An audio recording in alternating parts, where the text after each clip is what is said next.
right. Good morning, mother truckers. Mr. G here, and we have an interview with the devs today. We are going to be hearing from Andrei Navasayalov from Tarjum, and today we're going to briefly cover their Q&A on the Crossout Reddits. All right, so number one, we have a question about the new relic Mastodon.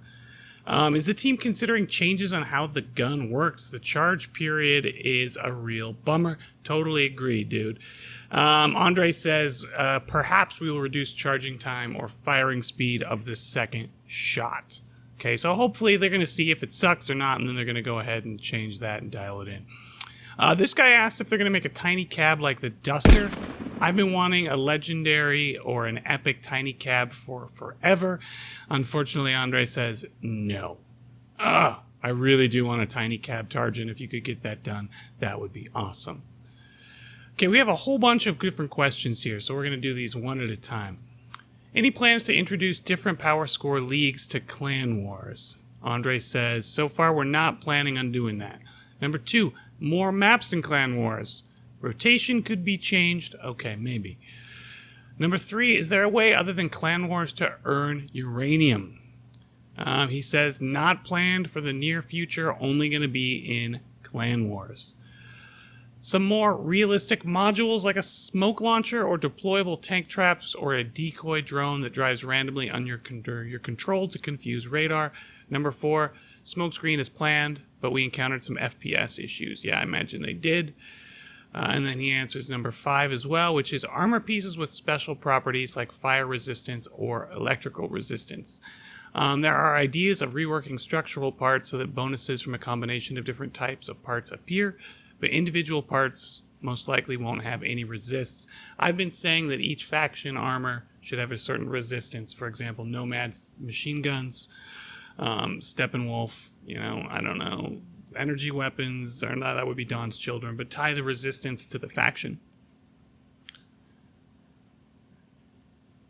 Alright, this guy wants to know if we're going to be able to use concrete blocks as a foundation to place destructibles on top of. They want to do this, they just haven't coded it yet. Alright, Bronze breaks down some pretty good questions here. He says, what is the main distinction between light or median cabin at higher tiers? Once you get to Epic, they all have the same energy, and there's a wide spectrum for the mass and speed of cabins, nearly overlapping both heavy and light. Alright, Artyom says, in fact, there's no serious differences between them at the moment. It's mainly max speed. It's a balance issue. They may look at it in the future. Alright, next one he says, Amusement Park has caused quite a bit of vocal backlash on Reddit due to being primarily cosmetic, though I expect this is due to its release alongside the testing range. Is there more content that the battle passes are meant to deliver? He says he would like each major update to be a big milestone for the game and not just introduction of new guns. Hey, let's be honest, we all want new guns. We would like the backyard building parts to feel more than cosmetic, but an important part of Crossout. We are watching the success of each battle pass and deciding how to do the following. As for Amusement Park, we decided to choose Battle Pass for introducing to you building in the future. We are planning to bring into the game a new faction and additional content for others next year. So next year, new faction. All right. I'm going to say it's Ravagers, and I'm going to be wrong for the 3rd time. So it's 100% not going to be Ravagers. All right. He also answers number 3. We are convinced that our game is not pay to win. There's no content you have to buy, blah, blah, blah, blah. This guy says Rift and Contact modules are very unique and encouraging, but are no longer obtainable other than through other players. Really? We lost Rift and Contact. That's interesting. All right, let's just go ahead and read through the answers on this. Gameplay and accessibility. All right, let's get down here. The Ravens change their goods for craft with each visit. Maybe next time you will get lucky. All right, so maybe we'll get Rifts and Contacts back. As for other BPs, no. We want them to remain unique for only people who played the Battle Pass. That keeps their prices up on the market, doesn't it, guys? Okay, balancing changes. Mandrake should be placed only in horizontal mode. This is a feature of an artillery weapon class. The nerf was made to mitigate the toxic mechanic of a one-shot horizontal Mandrake mode. I'm assuming he means vertical here. Okay, he says here to answer number 2 on game balancing. Is there a design philosophy around avoiding specific energy drain values? The Mandrake has a cost of 8, which is quite a bit. And there aren't any 7 drain energy weapons currently. Okay, so we're talking about power here is what we're talking about. So down here in game balancing, he says the energy of each cannon is set according to its archetype. There will be an 11 energy cannon in the future. I really, really want to know more, my friend. I really want to know more. And this is to answer why they can't change the energy of the porcupine and make it higher. They says it will affect balance in medium and high PS. All right, let's take a look lastly at... Are there any plans to update the career section of their website? Interesting. Someone wants a job there. Well, Mr. G could use an extra job right now, but because public education is keeping me busy. Just kidding. I love it. Wouldn't want to do anything else. All right.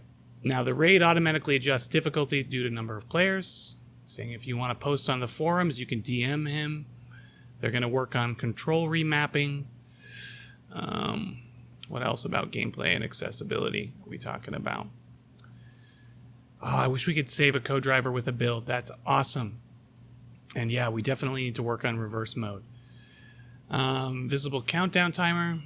Hide respawn. To see a larger list of modules when spectating. That'll be all right. So, see how many of these the answer. Yes, we will. No option currently. And they are working on the website. And maybe you can get your job application in. Okay, I find it very important. Is there any specific account you would prefer I contact? All right, I'm going to have to DM Andre.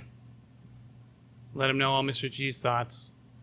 Okay, are there any plans for customizable Underglow kits? Yes, there are. Probably see some in early 2021. It appears missiles have their flight time extended for locking onto the target after it was decloaked. That means that missiles may have a longer flight duration than intended. They're working on fixing it right now. Will there be a Halloween event? Yes, there will, and it will be on a different map, but gameplay will be the same. Oh, they're going to have the silly skull event again. Okay, so we got a lot of questions here. First, Breaker Shotgun has been OP. It's nearly impossible to remove it. I'll have to come back and try the Breaker again. There's been a lot of new dog cabins. Now, that's true. Thirdly, the Retcher is totally messed up with the hitbox. Will they ever fix it? Fourthly, are we going to get any love for adventure mode? And finally, are they aware of master server issues? Yeah, that's fact. They think shotguns are fine. Punishers need work.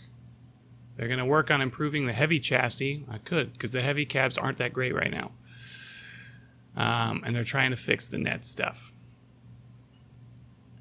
We've seen adventure mode as a way to sell more packs. We're happy to make Crossout adventure mode, develop the game, and try new mechanics. Unfortunately, it's difficult to develop and maintain. We don't see enough interest in players for it. So you can say, goodbye, adventure mode. Woody Rojo.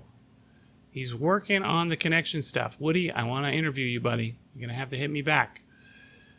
Any plans on making Spider of 20 tons not being pushed around by a shotgun wedge of 10 tons? All right, Andre says they are working on the wedge mechanic, which we know, but apparently there were problems, so they've re-enabled this mechanic. So we'll see what happens. They're working on it, seems to be what's going on.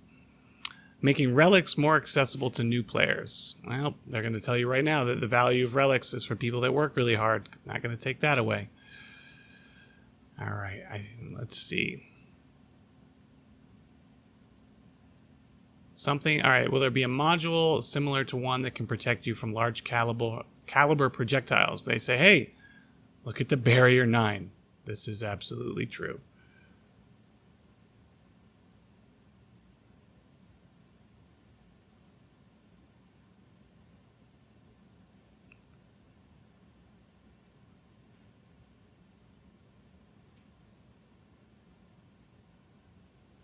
All right, they're asking about making your own factions here, and Andre says, we froze the work on it. Perhaps we'll return to this idea. We have another faction in development, which will be very interesting, he says. And that they are working on other game modes. He's going to try and answer some more questions, but that was a couple days ago. I was late.